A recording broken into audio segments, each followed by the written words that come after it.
হচ্ছে?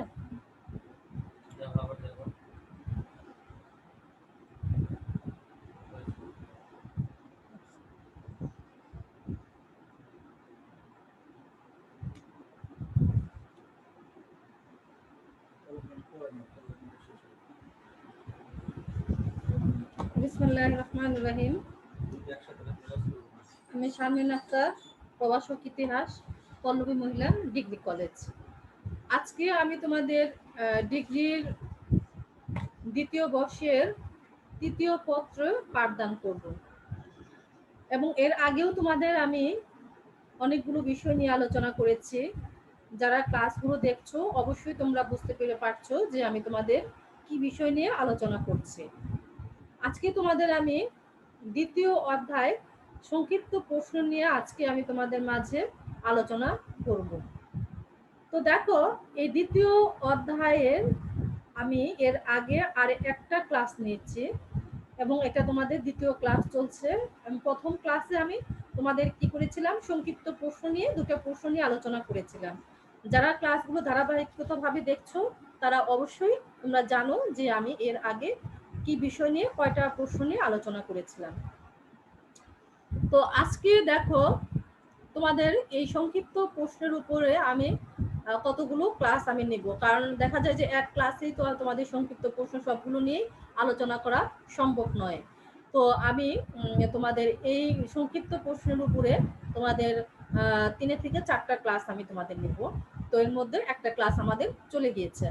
এখন দেখো, যে প্রশ্নটা নিয়ে আজকে আমি তোমাদের আলোচনা করব সেটা হচ্ছে, প্রশ্নগুলো অবশ্যই তোমরা খাতায় লিখে রাখবে এবং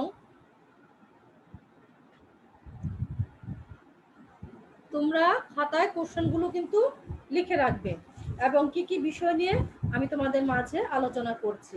আজকে আমাদের যে বিষয় নিয়ে আলোচনার বিষয়, সেই বিষয়টা হচ্ছে বখতিয়ার খলজি বাংলা জয়ের কারণ কি ছিল। বখতিয়ার খলজি বাংলা জয়ের কারণ কি ছিল? দেখো, আমি তোমাদের কিন্তু এর আগেও কিন্তু বলেছি যে সংক্ষিপ্ত প্রশ্ন তোমাদের 2-3টা প্রশ্ন একত্র করেও তোমাদের রচনামূলক প্রশ্ন হতে পারে, কিন্তু আবার তোমাদের এক খণ্ড খণ্ড করেও তোমাদের ছোট ছোট করেও তোমাদের প্রশ্ন সংক্ষিপ্ত আকারেও হতে পারে। দেখো,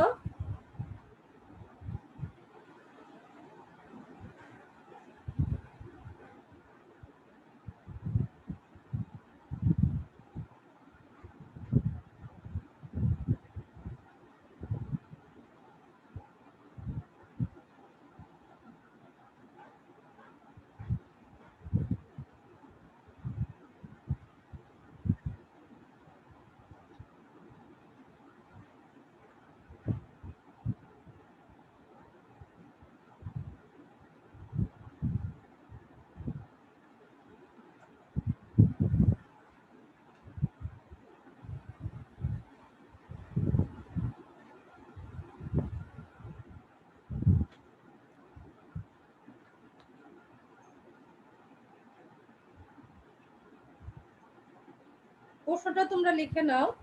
বখতিয়ার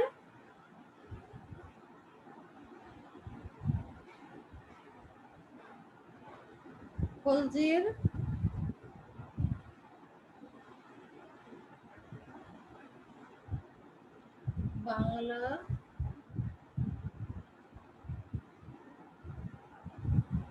বাংলা জয়ের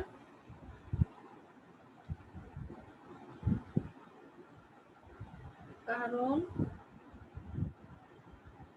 কি ছিল।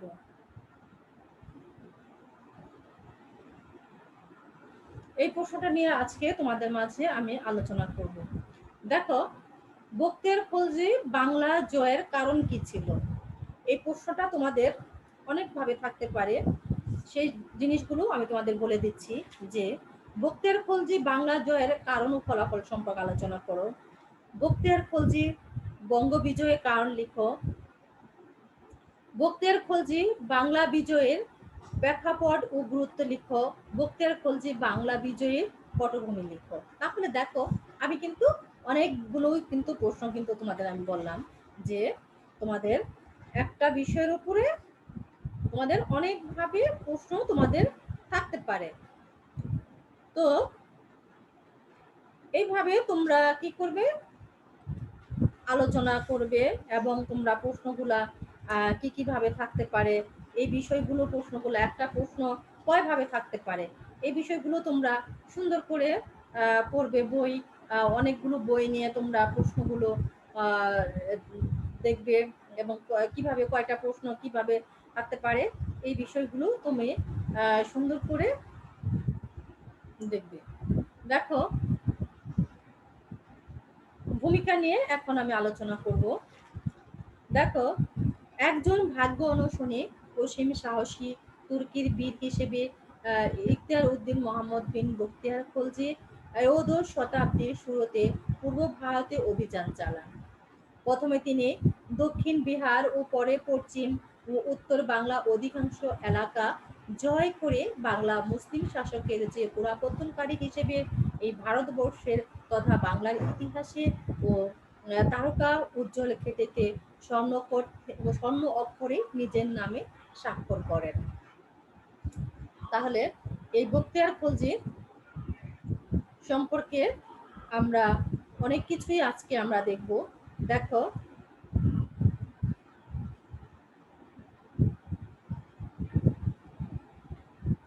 বখতিয়ার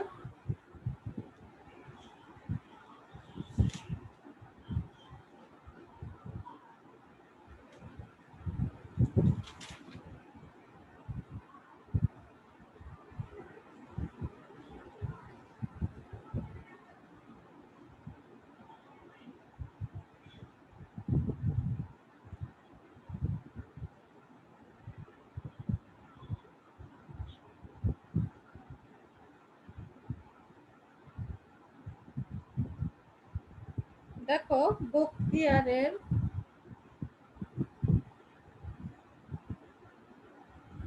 সহজ বাংলা জয়ের কারণ।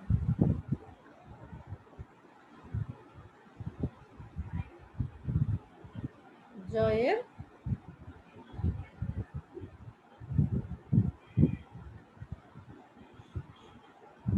কারণ। এখন দেখো, তোমরা এই ভূমিকাটা আমি তোমাদের কি করলাম, আলোচনা করলাম। এখন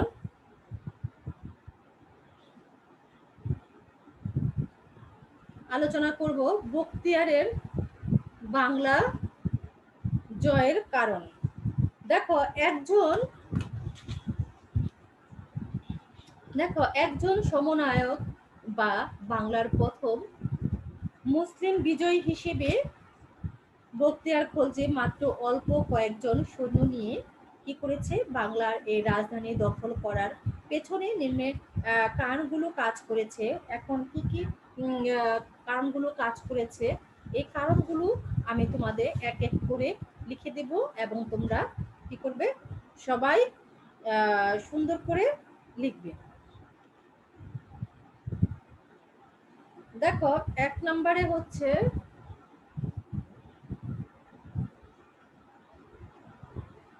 ছদ্মবেশী বেশি আক্রমণ।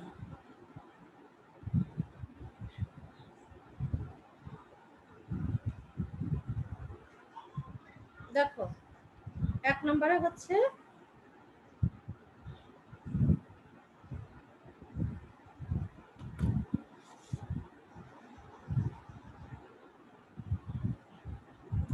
দেখো ছদ্মবেশী আক্রমণ।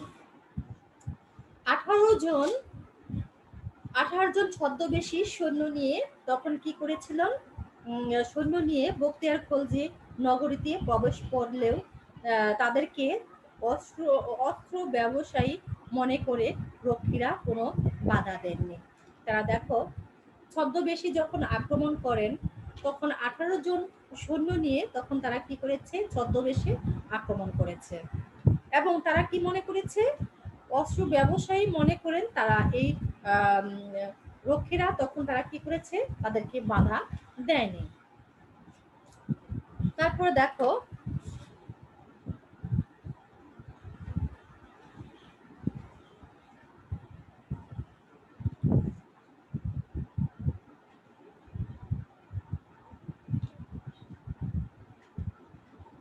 2 নম্বরে পয়েন্ট দেখো, প্রচলিত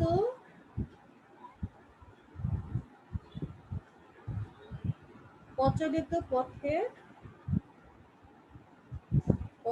না আসা। দেখো, প্রচলিত পথে না আসা। দেখো, বক্তিয়ার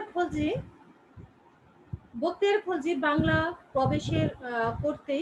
প্রবেশ করতেই প্রচলিত তেলিয়াগড়ের গিরিপথে পরিত্যাগ করে অত্যন্ত চতুরতার সাথে দুর্গ ও গিরিপথে গিয়ে তখন তারা কি করেছে, এই বাংলা আক্রমণ করার লক্ষণ সেনের বাহিনী কোনো রকম পূর্ব ও প্রতিরোধে গড়ে তুলতে পারেনি। এই প্রচলিত পথে না আসা 2 নম্বর পয়েন্ট আমরা দেখলাম। এখন আমরা যাব 3 নম্বর পয়েন্টে যাব আমরা। দেখো, তোমাদের কিন্তু সবাইকে আমি একে একে পয়েন্টগুলো লিখে দিচ্ছি এবং তোমরা ইচ্ছে করলে পয়েন্টগুলো কিন্তু লিখে নিতে পারো। আমি কিন্তু তোমাদের প্রত্যেকটা পয়েন্টই করছি, তোমাদের আমি লিখে দিচ্ছি।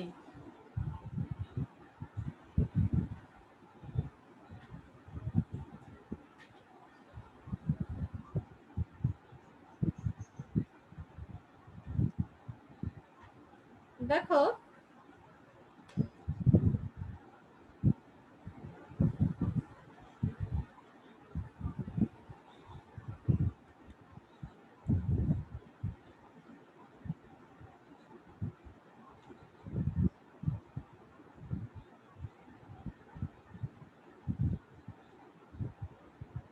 দেখো 3 নম্বরের পয়েন্টটা লেখো তোমরা, লক্ষণ সেনের গুপ্ত দপ্তরের অযোগ্যতা।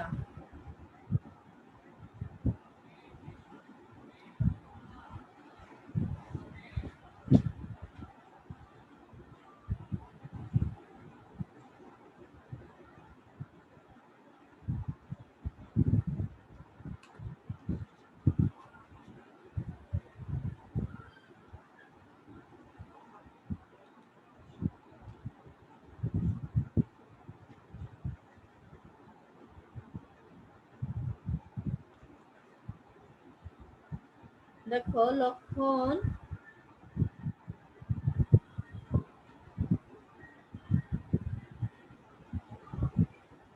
লক্ষণ সেনের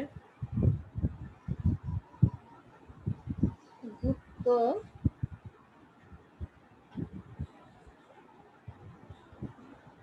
দপ্তরের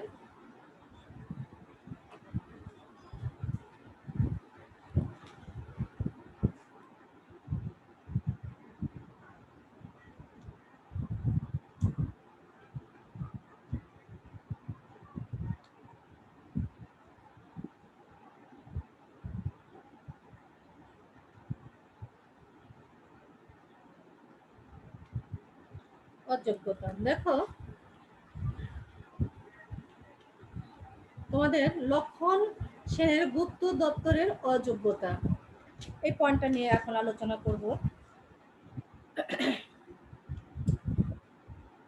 দেখো দেখো, কর্মতৎপরতাহীন লক্ষণ সেনের অদক্ষ গুপ্তচর বিভাগের বহিঃশত্রুর এই গতিবিধি ও পর্যবেক্ষণ ব্যর্থ হলেও বক্তিয়ারের বাংলা বিজয়ী সহজ হয়েছে।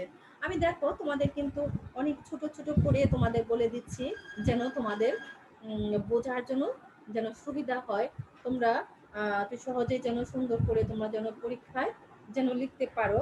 এজন্যই কিন্তু আমি তোমাদের ছোট ছোট করে তোমাদের বোঝানোর জন্য চেষ্টা করছি।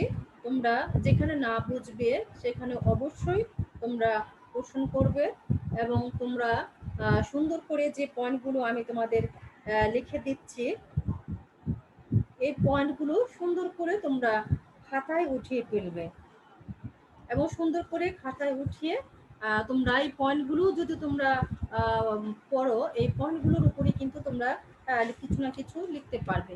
এই পয়েন্টগুলো কিন্তু তোমাদের কিন্তু মূল। দেখো, গণ গণ অসন্তুষ্ট। দেখো, লক্ষণ সেনের অত্যাচারী শাসনের ফলে জনগণের তার অতিষ্ঠিত ছিল, ফলে এমন দুর্যোগ্যকালীন তখন কি করেছিলেন, তারা রাজাকে সাহায্য করার প্রয়োজন অনুভব করেনি। তাহলে দেখো, তারা রাজাকে কি করেছে, এই সময় তারা মনে করেছে রাজাকে সাহায্য করা যাবে না এইভাবে, তখন তারা এভাবে কিন্তু তারা গণ অসন্তুষ্ট।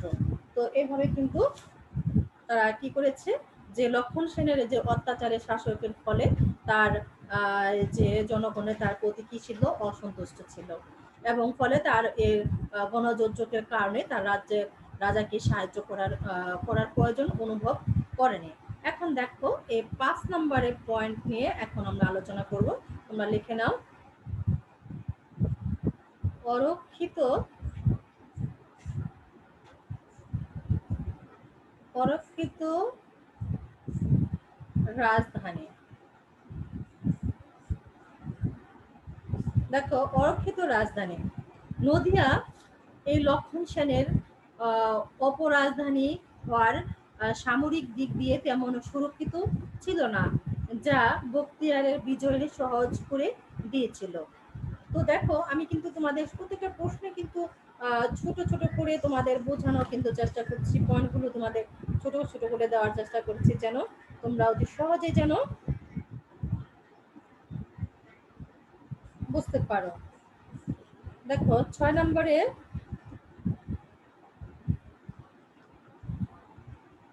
দক্ষ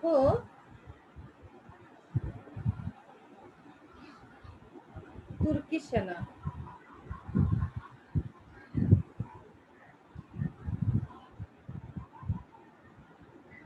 দেখো, দক্ষ তুর্কি সেনা, এই বখতিয়ার খলজি তার এই যে তুর্কি সেনাবাহিনী অত্যন্ত দ্রুতগামী কিন্তু তরিকর্ম ও সুকৌশলীয় ও চক্ষুষ বাহিনী হিসেবে বলে অতর্কিত আক্রমণের প্রতিরোধের ক্ষমতা লক্ষণ সেনের ও সৈন্যদেরকে ছিল না।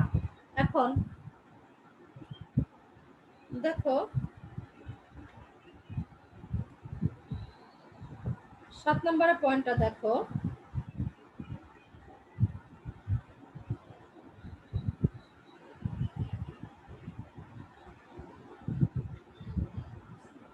পরিষদ বর্গের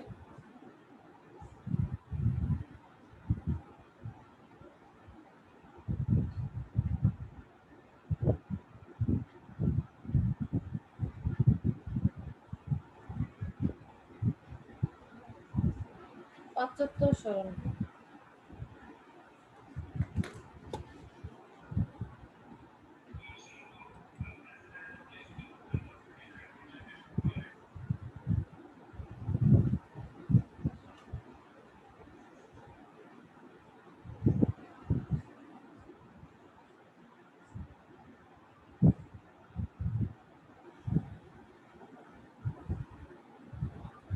দেখো, পরিষদ বর্গের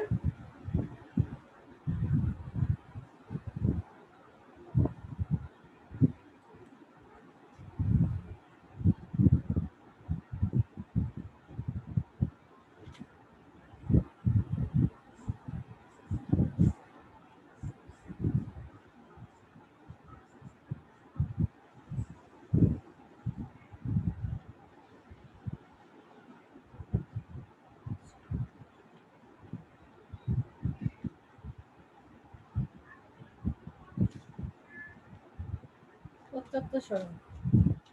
দেখো, বিহারের বিজয়ের পর বখতিয়ার বাংলা আক্রমণ করতে পারে ও ভয়ে লক্ষণ সেন তখন কি করেছে, অমৃত ও মন্ত্রীবর্গের আগেই পূর্ববঙ্গে চলে যান। তাহলে পরিষদ বর্গের যে পাশ্চাত্য স্মরণ তখন কি করেছিলেন, বখতিয়ার খলজি তখন যে বাংলা আক্রমণ করতে পারেন, তখন তার ভয়ে লক্ষণ সেন কি করেছে, আমৃত ও মন্ত্রীবর্গের আগেই পূর্ববঙ্গে কি করেছে, চলে গিয়েছে। এখন 8 নম্বর পয়েন্ট তোমরা লিখে নাও। বখতিয়ারের মূল বাহিনী দ্রুততা।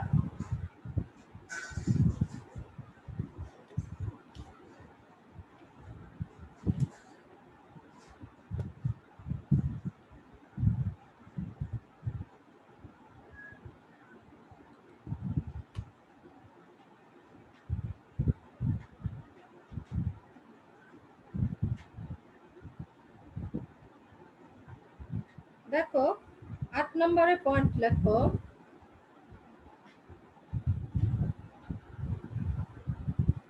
বখতিয়ারের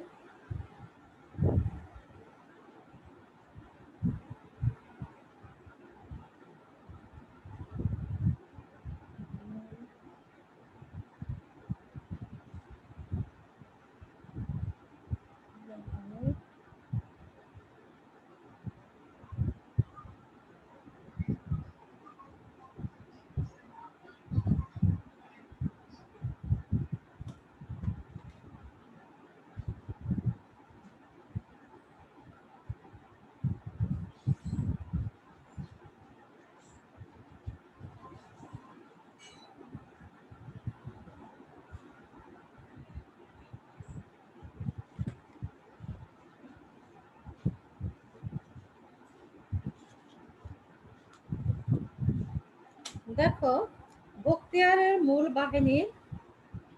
বাহিনীর দ্রুততা।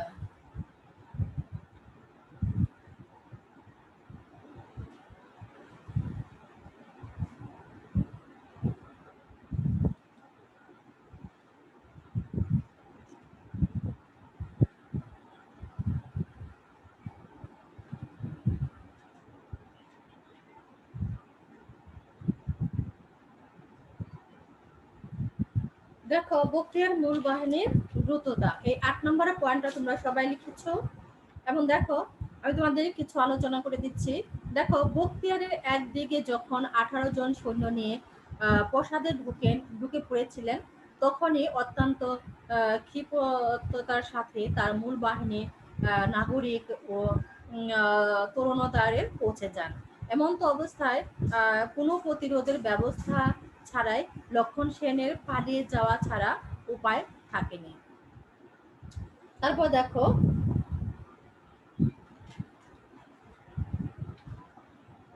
সর্বশেষে তোমাকে কি করতে হবে, উপসংখ্যা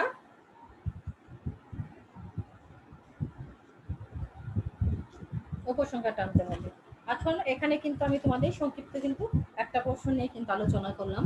তুমি সংক্ষিপ্ত প্রশ্ন এখন তোমরা এভাবে তোমরা আলোচনা করতে পারো যে আলোচনার শেষে পরিপ্রেক্ষিতে বলা যায় যে ইসলামের ইতিহাসে বখতিয়ার বঙ্গ বিজয়ী একটি গুরুত্বপূর্ণ অধ্যায় হিসেবে পরিচিত।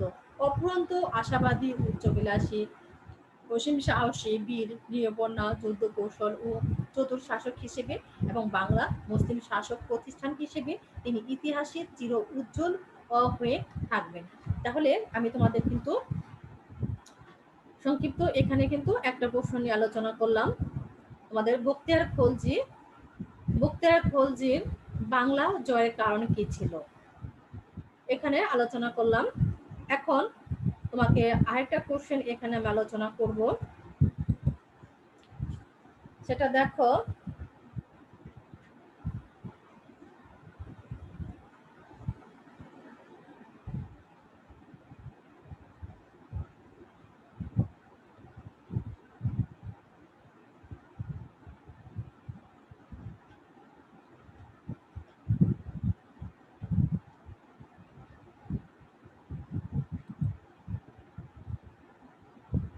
বখতিয়ার খলজির বিহার আক্রমণ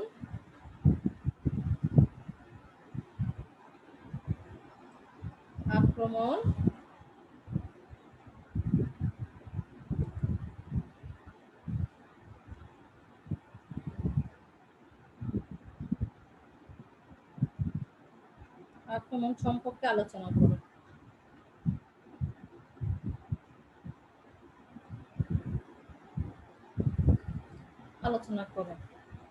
এখন দেখো তোমাকে আরেকটা প্রশ্ন নিয়ে আলোচনা করছি, বখতিয়ার খলজি বিহার আক্রমণ সম্পর্কে আলোচনা করো।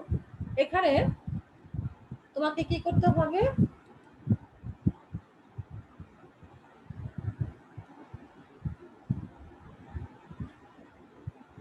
ভূমিকা।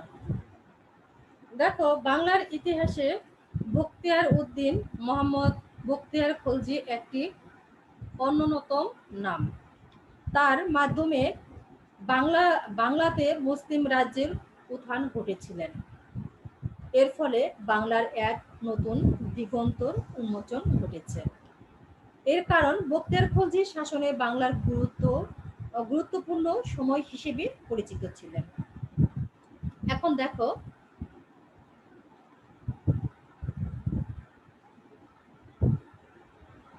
বখতিয়ার খলজির ভূমিকা কিন্তু আমি আলোচনা করলাম। এখন দেখো, বিহার বিহার জয়। বিহার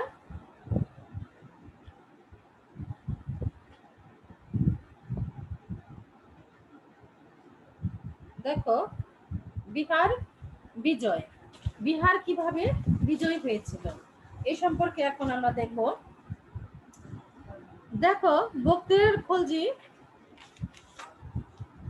খলজি এক অন্যতম বিজয় অভিযানের হলেও বিহার আক্রমণে তিনি বেশ শক্তি সঞ্চয় করে আনুমানিক 1203 খ্রিস্টাব্দে তখন কি করেছিলেন, দুরন্ত পরিবিহার আক্রমণ করেন। উদস্ত পরিবিহার বৌদ্ধদের একটি আশ্রয় ছিলেন। এর চারদিকে প্রাচীন বেষ্টিত থাকার বখতিয়ার খলজি আশ্রয় মঠকে দুর্গ মনে করে অবরোধ করেন এবং বিনা পরিশ্রমে এটি অধিকার করেন। বখতিয়ার খলজি আশ্রয়ে থাকা মুখস্থ মণ্ডলী ব্যক্তিদেরকে শান্ত স্বভাবে দেখে অবাক হন।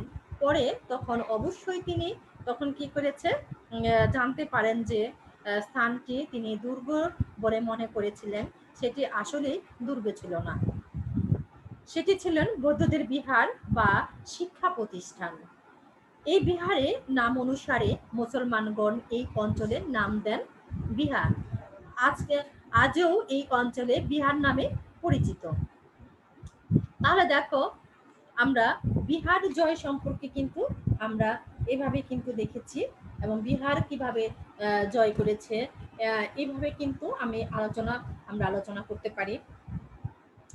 তো এই বিষয়গুলো তোমরা ছোট ছোট করে জিনিসগুলো বোঝার চেষ্টা করবে এবং ছোট ছোট করে জিনিসগুলো বুঝে তোমরা নিজেদের মতো করে লেখার চেষ্টা করবে।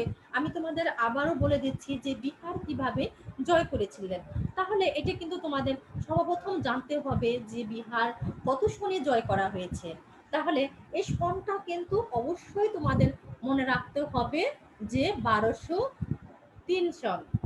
1203 সনে কিন্তু এটা কি করেছে, বিহার কিন্তু জয় করেছিল। এখন দেখো, বখতিয়ার খলজি এটা কি করেছিলেন, অন্যতম বিজয় অভিযানের হলেও বিহার তখন কি করেছিলেন, আক্রমণে তিনি বেশ শক্তি সঞ্চয় করে তিনি কিন্তু কি করেছে, আনুমানিক সে 1203 খ্রিস্টাব্দের ওদস্ত পরিবিহারে তখন কি করেছে, আক্রমণ করেছে। ওদস্ত পরিবিহার বৌদ্ধদেরকে একটি আশ্রয় ছিলেন এবং এর চারদিকে পাঁচের বেষ্টিত থাকা তখন কি করেছে, এই বখতিয়ার খলজি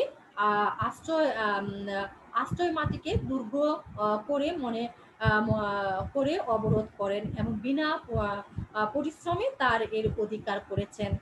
বখতিয়ার খলজি আশ্রয়ে থাকা মুখস্থ মণ্ডলী ব্যক্তিদেরকে শাস্ত্রে তখন তারা কি করলেন, স্বভাবত দেখে অবাক হন।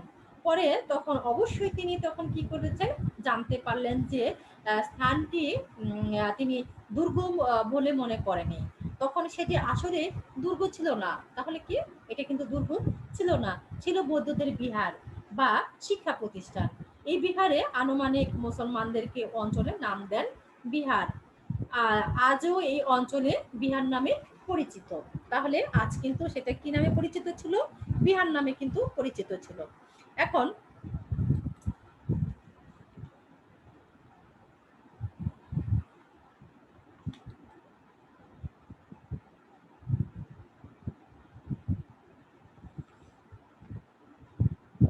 দেখো, এখন আমরা সর্বশেষে আমরা কি করতে পারি, উপসংখ্যা আলোচনা করতে পারি। দেখো,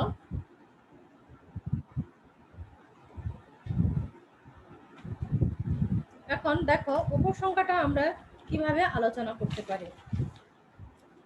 দেখো, পরিশেষে বলা যায় যে বখতিয়ার খলজি তার আধিপত্যদেরকে বিস্তারিত করার জন্য তখন বিভিন্ন অঞ্চলে দখল অভিযান নিয়োজিত নিয়েছিলেন হয়েছিলেন। তখন দেখো বিহার জয় ছিল তারই একটি অন্যান্য প্রয়াস। বিহার জয়ের মাধ্যমে এদিকে যেমন তার আধিপত্য প্রতিষ্ঠান হয়েছিলেন এই অঞ্চলে, অন্যদিকে তার কর্তৃত্ব পরিচয় মানুষ পেয়েছিলেন। মূলত এই জয় তার আধিপত্য ইতিহাসে নতুন এক মাত্রা সুযোগ করেছিলেন। তাহলে আমরা কিন্তু প্রশ্নগুলো কিন্তু এভাবে আলোচনা করতে পারি এবং আমরা এই প্রশ্নগুলো এভাবে আলোচনা করে এভাবে কিন্তু আমরা সুন্দর করে কিন্তু পরীক্ষায় কিন্তু আমরা লিখতে পারি। তাহলে দেখো, আজকে আমি তোমাদের দুটা সংক্ষিপ্ত প্রশ্ন নিয়ে আজকে আমি তোমাদের মাঝে আলোচনা করলাম। তো এই দুটা প্রশ্ন তোমরা পরবর্তী ক্লাসে কিন্তু সুন্দর করে তোমরা পরীক্ষার জন্য তোমরা সুন্দর করে প্রিপারেশন নিবে এবং কিভাবে প্রশ্নগুলো লিখবে এই প্রশ্নগুলো তোমরা সুন্দর করে তোমরা খাতায় উঠিয়ে ফেলবে। দেখো, আজকে যে বিষয় নিয়ে আলোচনা করলাম, ডিগ্রি দ্বিতীয় বর্ষ মেয়েরা যারা আছো তারা অবশ্যই তোমরা ক্লাসগুলো দেখবে এবং তোমাদের কিন্তু তৃতীয় পত্র কিন্তু আমি তোমাদের পাঠদান করছি। দেখো, এখানে আজকে যে বিষয়গুলো আজকে আলোচনা করছি সেই বিষয়গুলো আমি আবার তোমাদেরকে শিরোনামগুলো আবার বলে দিচ্ছি। দেখো, 1 নম্বরে যে প্রশ্নটা আলোচনা করেছিলাম, বখতিয়ার খলজি বাংলা জয়ের কারণ কি ছিল। দেখো, এখানে ভূমিকা নিয়ে আলোচনা করেছিলাম। তারপরে দেখো, বখতিয়ারের সহজ বাংলা জয়ের কারণ, কিভাবে বখতিয়ার খলজি সহজেই বাংলা জয়ে জয় জয় করেছিলেন সেই বিষয়টা এখন আমরা দেখব। কয়েকটা পয়েন্ট আমি তোমাদের লিখে দিয়েছি, এই পয়েন্টগুলো তোমরা একটু লক্ষ্য করো। 1 নম্বর পয়েন্টটা হচ্ছে ছদ্মবেশী আক্রমণ, এবং তোমরা এখনো কিন্তু আমি তোমাদের বলে দিচ্ছি যারা যারা লিখতে পারোনি তোমরা এখনো তোমরা লিখতে পারো। 2 নম্বরের পয়েন্টটা দেখো, প্রচলিত পথে না আসা। তারা প্রচলিত পথে না এসে তারা কিন্তু পিছনের পথ দিয়ে এসেছিল। তারপর দেখো 3 নম্বরের পয়েন্টটা, লক্ষণ সেনের গুপ্ত দপ্তরের অযোগ্যতা। 3 নম্বর পয়েন্ট। 4 নম্বর দেখো, গণ অসন্তুষ্ট। 4 নম্বরে 5 নম্বরে অরক্ষিত রাজ রাজরানী। দেখো 5 নম্বরে কি, অরক্ষিত রাজধানী, এটা রাজধানী হবে তোমাদের, একটু লেখাটা দেখো।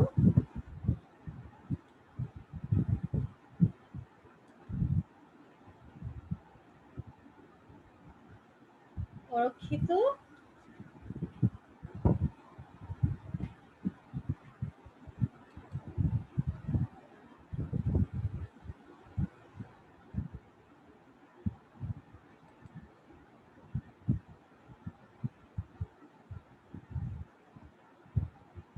দেখো অরক্ষিত রাজধানী। তারপর 6 নম্বরে দেখো, দক্ষ তুর্কি সেনা, সাথে আছে পরিষদ বর্গের পশ্চাত্তর স্মরণ। 8 আছে বখতিয়ারের মূল বাহিনীর দ্রুততা। আর শেষে কি আলোচনা করেছিলাম, উপসংখ্যা, এই একটা প্রশ্ন। আর 2 নম্বরে যে প্রশ্নটা নিয়ে আলোচনা করেছিলাম,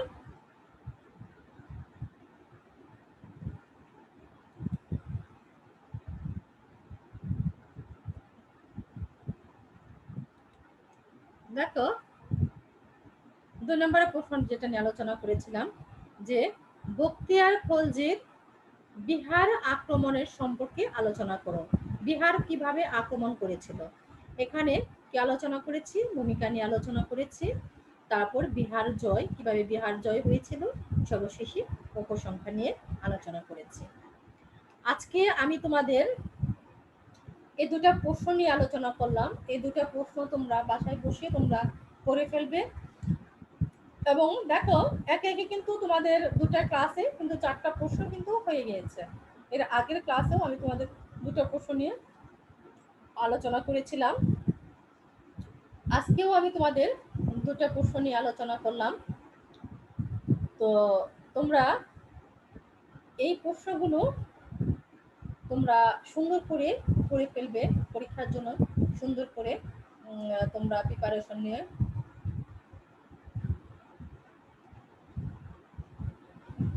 তোমরা পরীক্ষার জন্য এভাবে প্রিপারেশন নিয়ে ফেলবে, যেন পরীক্ষার সময় যেন তোমাদের কোনো সমস্যা যেন না হয়।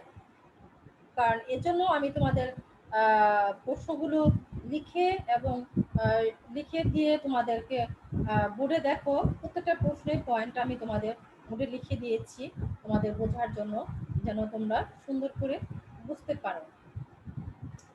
তো আজকে আমি তোমাদের ক্লাস আর বেশি এগিয়ে যাব না, কারণ হচ্ছে তোমাদের 9টা প্রশ্নের উপরে তোমরা আর কোনো প্রশ্ন তোমরা নিতে পারবে না, যেন তোমরা সহজেই যেন ছোট ছোট প্রশ্নগুলো যেন তোমরা সহজেই যেন গুছিয়ে নিতে পারো। এজন্য আমি তোমাদের ছোট ছোট করে সুন্দর করে প্রশ্নগুলো দেওয়ার চেষ্টা করছি, এবং তোমরা এই প্রশ্নগুলো তোমরা খাতায় উঠিয়ে রাখবে, এবং পরবর্তীতে যে প্রশ্নগুলো আমি তোমাদের করাচ্ছি এই প্রশ্নগুলো তোমাদের বোঝার জন্য সুবিধা হবে। তো এই জন্য আর তোমাদের আর কোনো কষ্ট করতে হবে না যে কি কি প্রশ্ন তোমরা পড়েছো, তাহলে তোমাদের আর কোনো সমস্যায় তোমাদের করতে হবে না, কারণ ওই খাতাগুলো দেখলেই তোমরা বুঝতে পারবে যে এই প্রশ্নগুলো আমি তোমাদের পড়িয়েছি, এই প্রশ্নগুলো তোমাদের যে প্রশ্নগুলো লিখে দিয়েছি এই প্রশ্নগুলো তোমরা পয়েন্টগুলো তোমরা খাতায় সুন্দর করে লিখে রাখবে। তো যাই হোক, আজকে তোমাদের ক্লাস আমি এখানে শেষ করতে চাচ্ছি। তোমরা পরবর্তী ক্লাসে তোমরা সবাই জয়েন করবে এবং ক্লাসগুলো সবাই দেখবে, এবং এই সিরিয়াল অনুযায়ী তোমরা পড়াগুলো ধরে রাখবে, এবং প্রত্যেকটা অধ্যায় নিয়ে কিন্তু আলোচনা করছি, এবং প্রত্যেকটা অধ্যায় নিয়ে তোমাদের মাঝে আমি আলোচনা করব, এবং একে একে তোমাদের সিলেবাস পুরোটাই আমি শেষ করে দেব। তো তোমরা এইভাবে ক্লাসগুলো দেখো এবং ক্লাসগুলো করার চেষ্টা করো, পরবর্তীতে যেন তোমাদের কোনো সমস্যা না হয়।